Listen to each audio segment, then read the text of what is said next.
Bahujan Samaj party 100కు 99 మంది ప్రతినిధి బహుజన్ సమాజ్ పార్టీకి దయచేసి ఓటు ఇవ్వాలని చెప్పి కోరుకుంటూ మరి ఎంతో 100 కిలోమీటర్ల దూరం నుండి ఆటోలు కట్టుకొని వచ్చిన, లారీలు పట్టుకొని వచ్చిన, బస్సులలో వచ్చిన, కాలి నడకలో వచ్చిన, మోటార్ సైకిళ్ల మీద వచ్చిన మా తమ్ముళ్ళందరికీ, అక్కలందరికీ, అన్నలందరికీ మరొక్కసారి జై జై జ్యోతి శివాజీ మహారాజ్ కి, కొమరం భీమ్ కి, గట్టి కొమరన్నకు, తెలంగాణ మన వీరులకు జై భీమ్, జై గుర్తుకే. తెలంగాణకు బచావో, కేసీఆర్ కటావో అంటే తెలంగాణకు బచావో అనాలి. కేసీఆర్ కటావో, కేసీఆర్ కటావో, కోనప్పకు हटाओ, सिरपुर को बचाओ, कोनप्पा को हटाओ. अरे जोर से बोलो यारो, कोनप्पा को हटाओ, कोनप्पा को हटाओ. लाखों लोगों के सामने माननीय परमादरणीय बहन जी ने उनको मुख्यमंत्री पद का पद घोषित किया है.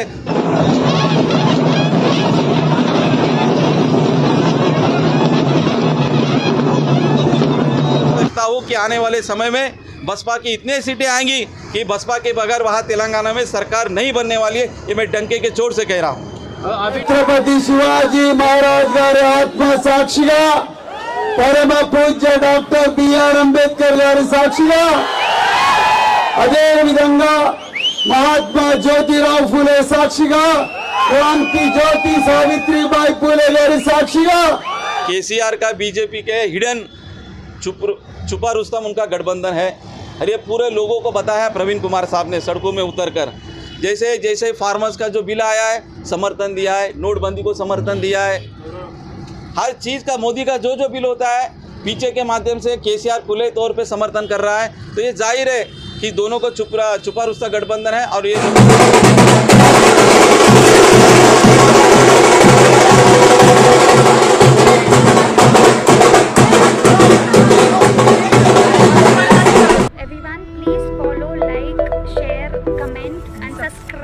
the Samyak Kranti channel. Thank you. जय भीम, जय संविधान. हम लोग अभी हैदराबाद ट्रैवल की जो गाड़ी है उस गाड़ी में हैं और आप देख रहे हैं कि ट्रैफिक में गाड़ी है. पूना बम्बई से ये गाड़ी पूना जा रही है, हैदराबाद जा रही है. अभी पूना में है और आप देख सकते हैं गाड़ी के ड्राइवर ट्रैफिक में आप पूरा ट्रैफिक में ड्राइवर की पूरी वाट लगी है. और आप देख रहे हैं कि पूरा पूना में ट्रैफिक है. और हम लोग जो आए हैं वो आने की वजह ये है कि हमारे जो मित्र है नागसेन माला, जो महाराष्ट्र के बहुजन समाज पार्टी के सचिव है, और उनके लिए आए. विशेष ये है कि तेलंगाना में जो चुनाव चल रहे हैं 4 राज्यों में, पूरे देश में 4 राज्यों में जो चुनाव चल रहे हैं, वो चुनाव के लिए तेलंगाना में बहुजन समाज पार्टी के जो प्रदेश अध्यक्ष है जिनका नाम डॉक्टर आर.एस. प्रवीण है, उनके पास बहुजन समाज की कमान है तेलंगाना की.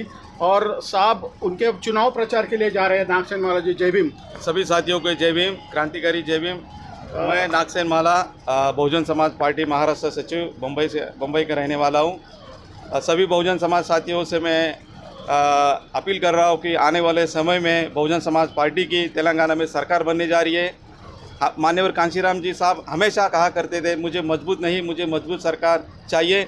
और प्रवीण कुमार साहब पिछले तीन सालों से वो सड़कों पे उतर रहे हैं, लोगों को बहुजन समाज को जोड़ रहे हैं. और आज परिस्थिति ऐसी है कि सभी लोग साथ में जुड़ गए. SC, ST, OBC हर समाज के लोग साहब के साथ जुड़ गए हैं. और सबसे पहले मैं साहब का धन्यवाद करता हूँ कि उन्होंने अपनी नौकरी को, पुलिस डिपार्टमेंट में IPS थे, अतिरिक्त पुलिस महानिदेशक थे, जो इतनी बड़ी पदवी थी, और उन्हें उस पुलिस सर्विस को त्याग कर, 8 साल की सर्विस को त्याग कर बहुजन समाज के हक और अधिकार के लिए लड़ते हुए राजनीतिक सत्ता लाने के लिए साहब ने जो संघर्ष कर रहा है, उसमें देख रहे हैं कि साहब ने बहुत बड़े पैमाने पे उन्होंने सफल हासिल की है. और परम आदरणीय बहन जी ने पिछली बार तेलंगाना का जो सभा थी, उस सभा में लाखों लोगों के सामने माननीय परमादरणीय बहन जी ने उनको मुख्यमंत्री पद का पद घोषित किया है। तो इस तरह से तेलंगाना के सभी बहुजन समाज के साथ साथ सवर्ण समाज जो गरीब है वो भी हर लोग खुश है। तो मैं इसी को मद्देनजर रखते हुए हमारी बम्बई की तेलुगु समाज की बहुत बड़ा योगदान है, क्योंकि बाबा साहब भीमराव अंबेडकर जब हयात में थे, मूक नायक पेपर के लिए यही तेलुगु समाज का जो माला कम्युनिटी है, मादिगा कम्युनिटी है, 52,000 रुपये दिया है। और जितने बड़े बड़े मुंबई के इतने बड़ी इमारतें हैं, उनको जो बनाने का काम तेलुगु समाज ने किया है और उनका नाम दिया है काम और माटी, कामाटी करके उनको पदवी दिया गया है। तो हमें गर्व है कि बाबा साहब के साथ हम जुड़े हैं और मान्यवर कांशीराम साहब के साथ भी जुड़े हैं। अभी वर्तमान में जो प्रवीण कुमार साहब का जो संघर्ष चल रहा है कि बहुजन समाज को जोड़ो और देश में बहुजन समाज को हुक्मरान बनाओ, तो हम सभी तेलंगाना के लोग एकजुट होकर बस में बहुत सारे लोग बैठे हैं। हम सभी लोगों से अपील कर रहे हैं कि आप सभी लोग 30 नवंबर को जो चुनाव होने वाला है, उस चुनाव के समय हाथी के सामने वाला बटन दबा के बीएसपी के सभी प्रत्याशियों को विजय घोषित बनाए। और मैं खुद सिरपुर जा रहा हूं। माननीय प्रवीण कुमार साहब ने मुझे एक छोटी सी जिम्मेवारी दी है। जिस सिरपुर में प्रवीण कुमार साहब जी जहाँ लड़ने जा रहे हैं, वहाँ कम से कम 50,000 महाराष्ट्र के बुद्धिस्टों का वोट है। जो महाराष्ट्र का जो आदिलाबाद है, तेलंगाना का सटीक लगे हुए हैं। तो हम पूरे महाराष्ट्र के बुद्धिस्टों को हम उनको कन्विंस करेंगे, उनको पूरी तरह बाबा साहब का मिशन बताएंगे। और मुझे वहाँ से पूरा फीडबैक मिल रहा है कि वो पूरे लोग 30 तारीख का चुनाव के लिए राह देख रहे हैं।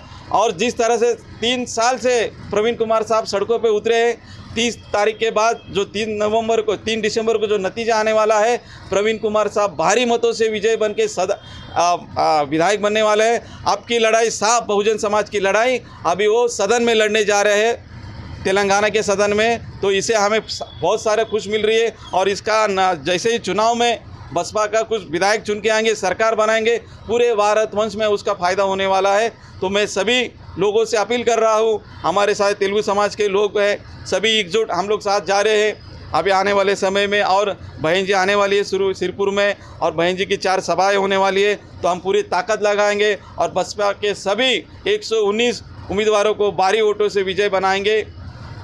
यही हमारी पूरी कोशिश है। हमने देखा कि जो गरीब से गरीब समाज है वो भी बीएसपी के लिए लड़ रहा है। लोग ऐसा कर रहे हैं कि नहीं क्या, जो राशन है, राशन के पैसे भी लोग दे रहे हैं। और गरीब से गरीब लोग भी जो हो सके, जो स्टूडेंट है वो भी पॉकेट मनी दे रहा है, ऐसा भी देखा गया है। तो बहुत ज़्यादा लोग जुड़ रहे हैं और चुनाव के लिए लड़ रहे हैं। देखो, सबसे पहले मैं साहब का जो मेन जो सहयोग है, 11 साल समाज कल्याण में, जैसे महाराष्ट्र में समाज कल्याण का प्रधान सचिव कहते हैं, उसका जो ऑफिसर होता है आईएएस होता है। लेकिन प्रवीण कुमार साहब ने आईपीएस होने के नाते सरकार से अपील करके उन्होंने 11 साल उन्होंने चलाया। जिस सोशल वेलफेयर में साहब ने इतने बढ़िया ढंग से उन्होंने प्रशासन चलाया, 10 लाख विद्यार्थी उसमें आईएएस बने, आईपीएस बने, आईआईटी के स्टूडेंट बने, डॉक्टर बन रहे। तो ये इतनी बड़ी उपलब्धियाँ है। खाली केवल मात्र सोशल वेलफेयर का डिपार्ट उनके पास था, तो इन्होंने इतना प्रशासन चला के लोगों को दिखाया। अगर मैं समझता हूँ कि प्रवीण कुमार साहब को अगर पूरे राज्य का बागडोर अब दोगे, तो मैं समझता हूँ कि तेलंगाना आने वाले समय में बहुजन तेलंगाना होने वाला है। और उसमें पूरे गरीबों को, मजलूमों को, मुस्लिम समाज के लोगों को, और इतने ही नहीं सवर्ण समाज के जो गरीब है उनको भी न्याय मिलने वाला है। और मैं दावा कह सकता हूँ कि आने वाले समय में बसपा की इतनी सीटें आएंगी कि बसपा के बगैर वहाँ तेलंगाना में सरकार नहीं बनने वाली है। ये मैं डंके के चोट से कह रहा हूँ। अभी जो मुख्यमंत्री है उसके बारे में क्या कहेंगे? उन्होंने तेलंगाना के लिए क्या किया? अभी का जो वर्तमान का बीआरएस का जो मुख्यमंत्री है वो काफ़ी जहरीला इंसान है। खाली बड़े बड़े बातें किए और उन्होंने संविधान के विरोधी भी बात की है कि हम संविधान बदलना चाहते हैं। केवल मात्र नौटंकी कर दिया है, बाबा साहब का स्टैचू बनाया वोट पाने के लिए, जबकि वो संविधान विरोधी है। दलित बंधु करके स्कीम बोला था, उसमें किसी को नहीं मिला। ये पूरा का पूरा जीरो है। जिस तरह से मोदी ने जुमलेबाजी की है केंद्र में, उसी तरह से केसीआर ने राज्य में भी जुमलेबाजी की है। तो मैं समझता हूँ कि उनका कोई विकास नहीं किया है। केवल विधायक जो थे वो धन्ना सेठ के माध्यम से पैसे वाले बन गए। राज्य का मैं समझता हूँ बिल्कुल विकास नहीं हुआ है। जब तक बसपा की सरकार नहीं बनती, फुले शाह अम्बेडकर विचारधारा की जब तक सरकार नहीं बनती है, तब तक तेलंगाना में बहुजन समाज का विकास होना नामुमकिन है। अरे पर महाराष्ट्र में ज़्यादा करके केसीआर का ज़्यादा नाम फेमस हुआ नहीं, है। केसीआर ने नाम है, लेकिन मीडिया के माध्यम से, गोदी मीडिया के माध्यम से उन्होंने अपना नाम प्रचारा, लेकिन जमीनी ऐसा है कि केसीआर के साथ तेलंगाना के लोग नहीं है, नकार रहे। ये 30 तारीख को आपको 30 तारीख के चुनाव और 3 दिसंबर को आपको चुनाव नतीजा दिखने वाला है। अभी जो फार्मर जो है अभी उनका खाता खुला है सरपंच पद के लिए, जो चुनाव हो गया ना उसमें, तो काफ़ी सारा, फिर भी आप कैसे बोल रहे संविधान विरोधक है करके? देखो साहब, जो किसान नीति के ऊपर जो 3 बिल आए थे, नरेंद्र मोदी ने जो किसान विरोधी जो बिल आया था, हर मोदी का जो भी बिल है उसको समर्थन कर रहा है। केसीआर का बीजेपी के हिडन छुपा रुस्तम उनका गठबंधन है। और ये पूरे लोगों को बताया प्रवीण कुमार साहब ने सड़कों में उतरकर। जैसे जैसे फार्मर्स का जो बिल आया है समर्थन दिया है, नोटबंदी को समर्थन दिया है, हर चीज़ का मोदी का जो जो बिल होता है पीछे के माध्यम से केसीआर खुले तौर पे समर्थन कर रहा है। तो ये जाहिर है कि दोनों को छुपा रुस्ता गठबंधन है और ये लोगों ने नकार दिया है। खूब खूब आपको बहुत सारी शुभकामनाएं। आप जीत हासिल करके यहाँ पर आए। अभी आप बस में जा रहे हैं, तो आते समय आप अच्छी 4 व्हीलर गाड़ी में आए, ऐसे आपको शुभेच्छा। नहीं, धन्यवाद आप सभी लोगों से अपील करता हूँ कि तेलंगाना में अच्छा नतीजा आने वाला है और बाबा साहब का हाथी दौड़ेगा सदन में। जय भीम, जय भारत।